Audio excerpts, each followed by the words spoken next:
Alors, tu es né grand, tu es né béni, tu es né victorieux, que je pourrais ajouter.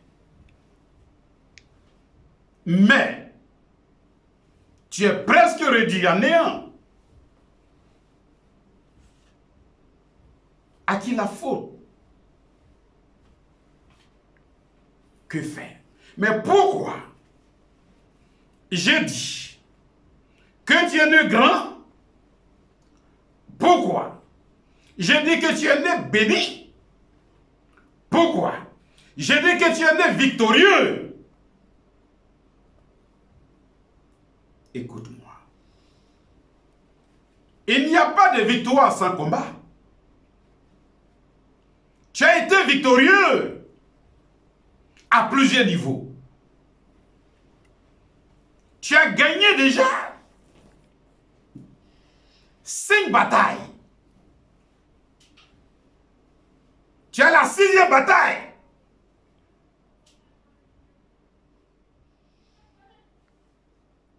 Alléluia. La première bataille que tu as livrée, rappelle-toi que tu es le fruit des spermatozoïdes qui a couru, qui a résisté par son stratège en tant que spermatozoïde parmi des milliers qui couraient vers l'ovule. Tu as été victorieux et tu as fécondé l'ovule. C'est là que tu es devenu un fœtus. C'est là que tu es resté dans le ventre de ta mère. Tu as grandi, grossi. Mais, 9 mois après, une deuxième bataille a été livrée. Tu as été confronté à une deuxième bataille. C'est de sortir du ventre de ta mère. Quand tu es sorti, tu as crié. Sans bien que tes larmes ne coulent. Tu pleurais de joie. Deuxième victoire. Troisième victoire. Sorti du ventre de ta mère. Tu as tout fait pour t'asseoir. Parce que quand tu es arrivé, tu ne peux pas t'asseoir seul. Tu as tout fait. Tu as bataillé. Tu as pu t'asseoir. 4e bataille livrée. C'est de réussir à marcher 4 pattes. Là encore, tu as réussi à le faire. Parce que certains enfants n'ont pas pu le faire. Ils sont restés assis.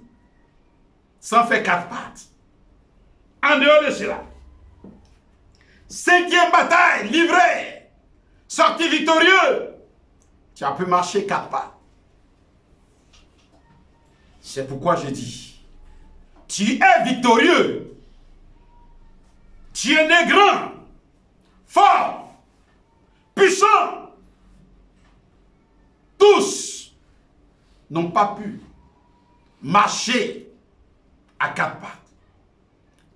Tous les spermatozoïdes n'ont pas pu féconder. Des enfants n'ont pas pu sortir de leur ventre, devant de leur mère. Ils sont morts. Mais toi, tu es vivant. C'est pourquoi je dis, tu es victorieux, tu es grand, tu es puissant, tu es glorieux. Tu as pu t'asseoir. Faire 4 pattes, marcher. Mais là encore, 6e bataille. C'est la bataille de la vie. Tu es en train de mener une bataille. Bataille de la vie. Tu es couronné des gens.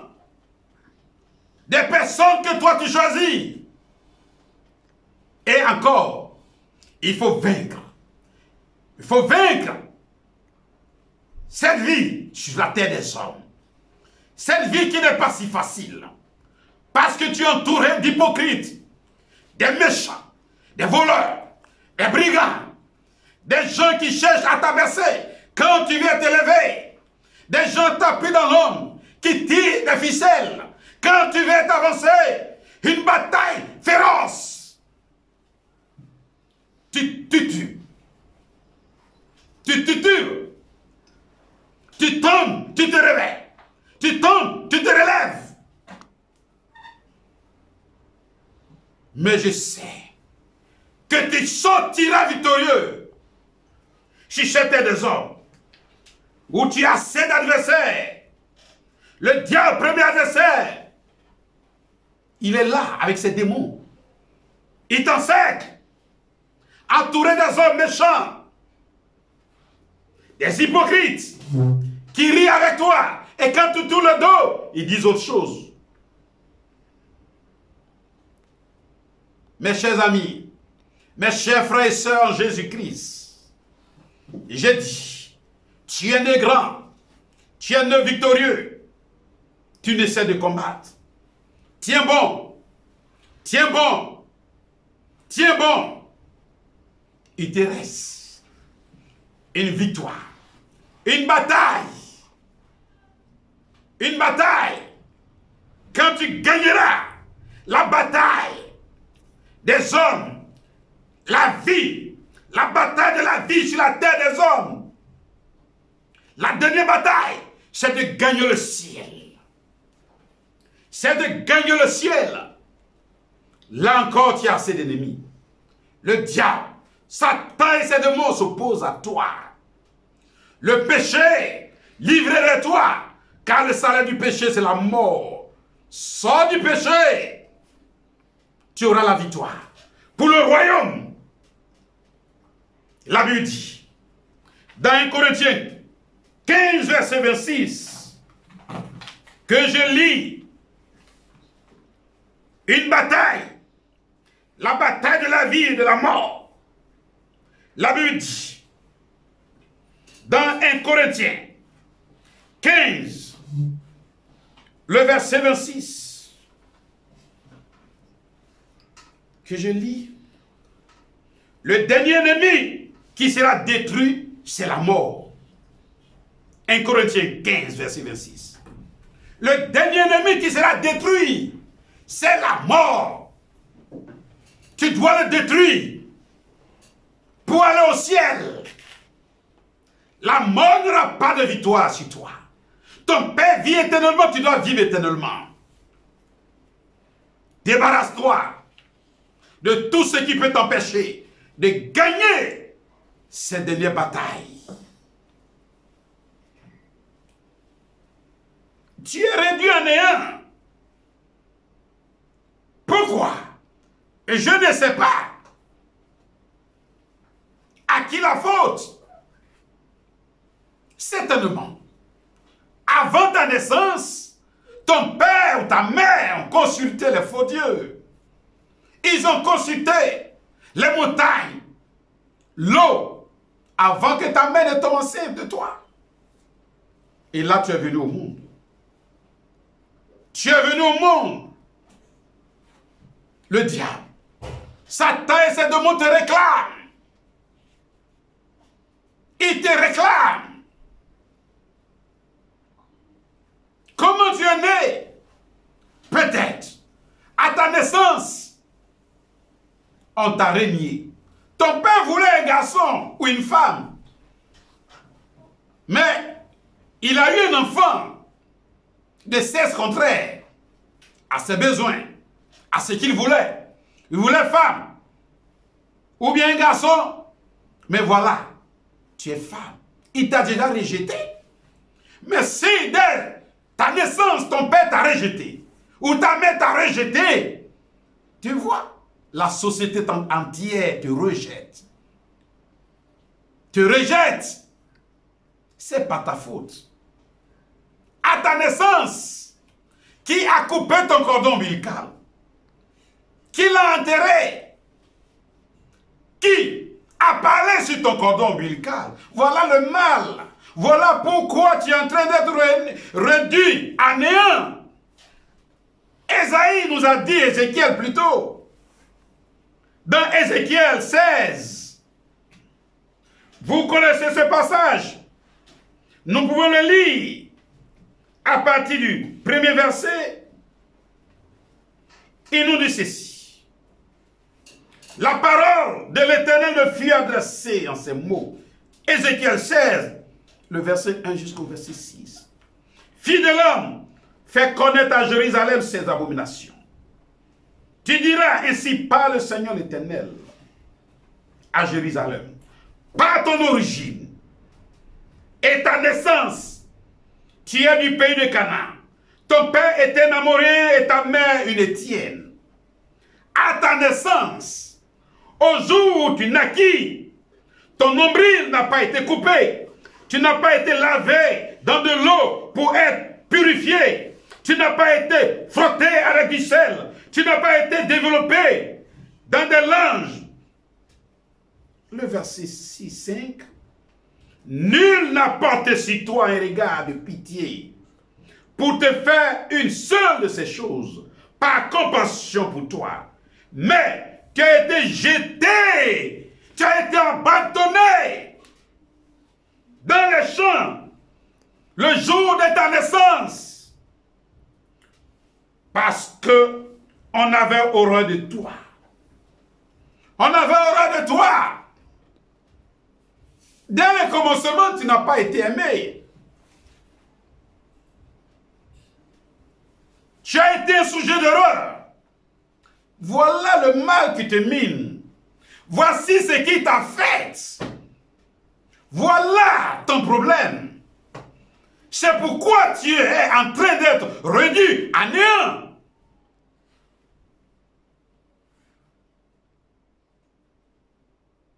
La Bible dit, au verset 6, « J'ai passé près de toi, je t'aperçus baigné dans ton sang, à moitié mort.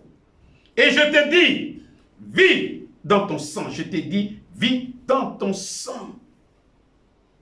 Alléluia. Le problème qui te mine a une origine, a une source particulière.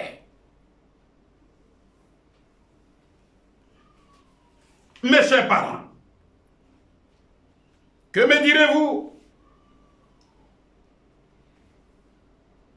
C'est pas fini. Il y a une porte de sortie. Il y a une porte de sortie.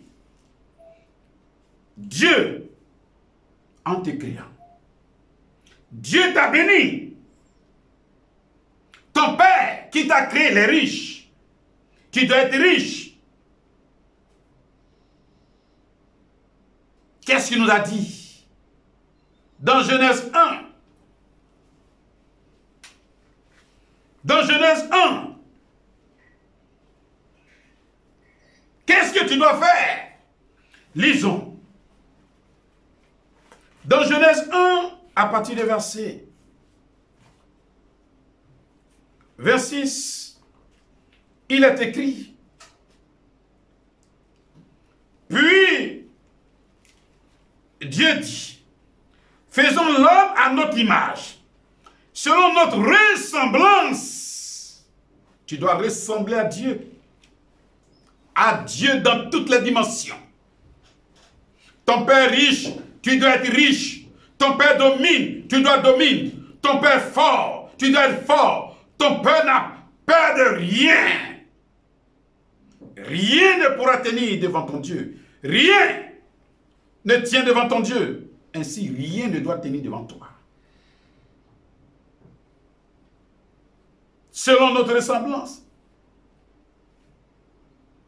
Et qui domine sur les poissons de la mer, sur les oiseaux du ciel, sur les bétails, sur toute la terre et sur tous les reptiles qui rampent sur la terre. Le verset 27. Dieu créa l'homme à son image. Il le créa à l'image de Dieu. Il créa l'homme et la femme. Dieu les bénit. Et Dieu leur dit, soyez féconds, multipliez, remplissez la terre et la sujettissez. Et dominez sur les poissons de la mer, sur les oiseaux du ciel, sur tout animal qui se meut sur la terre. Il te reste une chose à faire. Dominer. Dominer. Tu dois dominer sur toute situation, en tout temps, en toute occasion, dans tous les domaines de ta vie. Tu dois dominer, tu dois régner car ton Père règne. Il t'a créé à son image, à sa ressemblance. Voilà ce que tu ne fais pas. C'est pourquoi tu es en train d'être réduit à néant. Dieu nous a donné l'autorité. Il nous a donné le pouvoir. Il a dit dans Luc 10, verset 19, que je vous ai donné le pouvoir de marcher sur les serpents, sur les scorpions et sur toute la puissance de l'ennemi, et rien ne pourra vous nuire. Alléluia. Voilà ce que tu ne fais pas. Voilà ce que tu ignores. L'Éternel t'a donné l'autorité. Il t'a donné plein pouvoir de dominer. Il t'a donné l'autorité. Tu dois régner ici-bas. Tu ne fais pas. Tu ne fais pas. La Bible dit, dans Apocalypse 5, verset 10, tu as fait d'eux un royaume et des sacrificateurs pour notre Dieu, et ils régneront sur la terre. Alléluia. Mais tu dois régner. Tu dois dominer. Mais si tu ne règnes pas, si tu ne domines pas, quelqu'un doit dominer sur toi. Si tu ne règnes pas, quelqu'un va régner sur toi. Je ne sais pas. Qui est en train de te dominer? Qui est en train de régner sur ta santé? Qui est en train de dominer ton foyer, ton ministère, ta vie, ton travail, ton entreprise? Ce que tu dois savoir, c'est que la chose qui te domine, qui règne sur toi, te contrôle. Toute chose qui te domine réussit à te contrôler, à contrôler ta vie. Quelqu'un dans le monde spirituel en train de contrôler ta vie, ton ministère, ton foyer. Nous sommes dans une situation très particulière où coronavirus a surgi, COVID-19 a surgi. Mais est-ce que tu vas le laisser dominer sur toi? Tu vas laisser cette situation où règne la mort dominer sur toi? Mes chers parents, tu as le pouvoir de dominer sur cette situation qui va passer, qui passera bientôt. Tu n'as pas à craindre. La situation actuelle, tu n'as point à craindre. Ton Dieu t'a donné le pouvoir. Il t'a donné tout ce qu'il faut. Ne vis pas dans le péché. Ton Dieu t'a dit, dans Genèse 4, verset 7, il t'a dit ceci.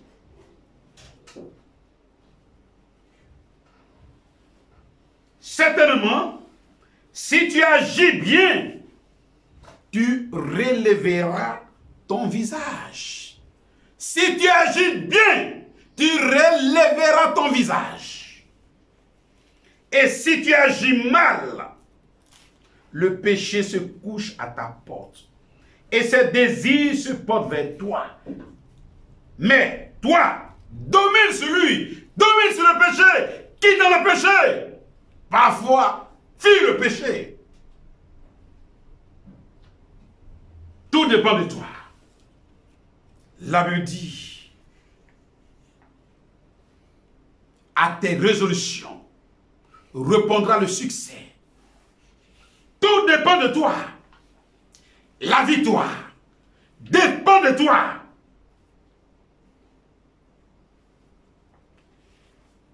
Tu dois exercer ton autorité, ton pouvoir.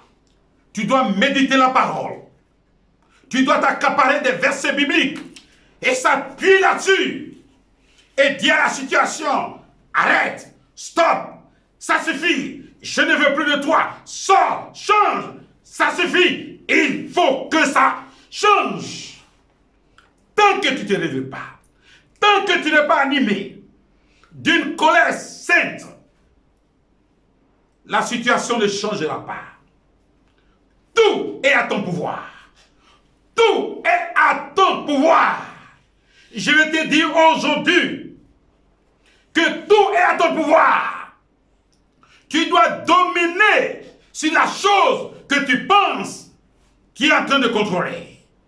Tu dois te lever dans la prière, dans le jeûne et prière. Ne dis pas que j'ai tout fait. Ne dis pas que j'ai assez prié. Non, tu as assez prié, mais ce n'est pas encore suffisant.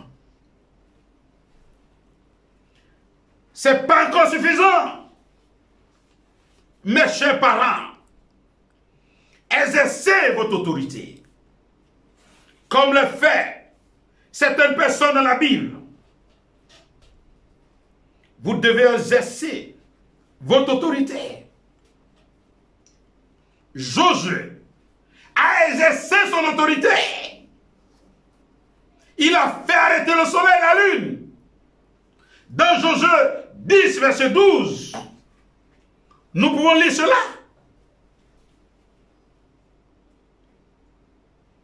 Josué 10, verset 12, il est écrit. Je lis la parole du Seigneur. Alors, Josué parla à l'Éternel le jour où l'Éternel livra les Amoréens aux enfants d'Israël. Et il dit en présence d'Israël, soleil, arrête-toi sur Gabaon. Étoile, lune sur la vallée d'Ajalon.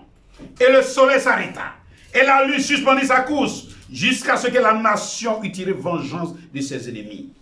Cela n'est-il pas écrit dans le livre du juste? Le soleil s'arrêta au milieu du ciel et ne se hâta point de se coucher presque tous les jours. Alléluia.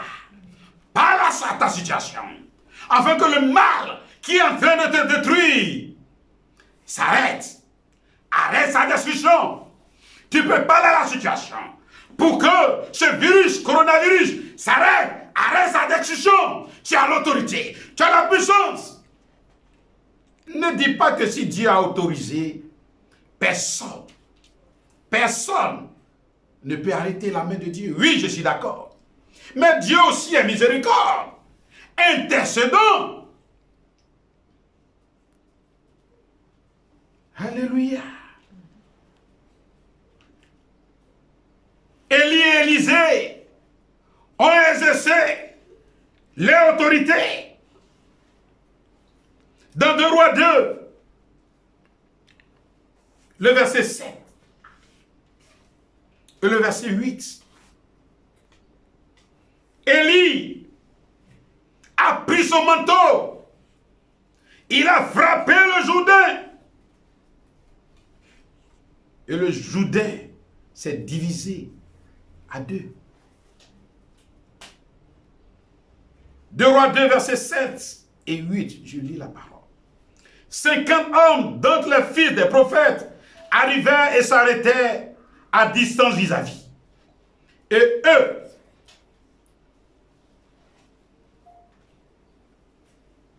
et 2 s'arrêtèrent au bord du Jourdain. Alors, le verset 8, Élie prit son manteau, le roula et en frappa les eaux, qui se partagèrent ça et là, et ils passaient tous deux à sec. Alléluia! Amen. Quelle autorité, quelle puissance, quel onction, quel pouvoir le Jourdain tant que haut faisait barrière. Mais Élie devait traverser le Jourdain.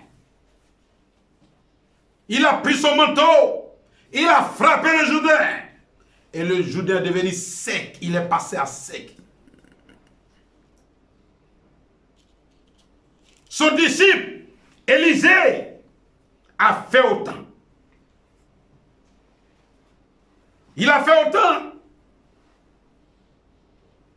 Nous pouvons continuer dans les versets 12 et 13 de 2 Rois. Élisée regardait et criait: mon père, char d'Israël et sa cavalerie. Et il ne le vit plus. Saisissant alors ses vêtements, il les déchira en 2 morceaux. Et il releva le manteau que Élie avait laissé. Puis il retourna et s'arrêta au bord du Jourdain. Le verset 14 nous dit ceci. Il prit le manteau qu'Élie avait laissé tomber et il frappa les eaux. Et il dit: où est l'Éternel, le Dieu d'Élie? Lui aussi, il frappa les eaux qui se partageaient ça et là.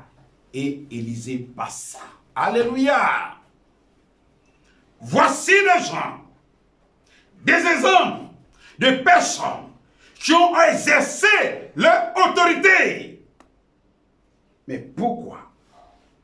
Pourquoi nous ne sommes pas capables de manifester notre autorité? Pourquoi tu n'es pas capable de manifester ton autorité? Je le répète, si tu n'exerces pas ton autorité, quelqu'un d'autre exercera l'autorité sur toi. Alléluia. Mes chers parents, nous avons le pouvoir. Nous avons l'autorité. Tu es né grand.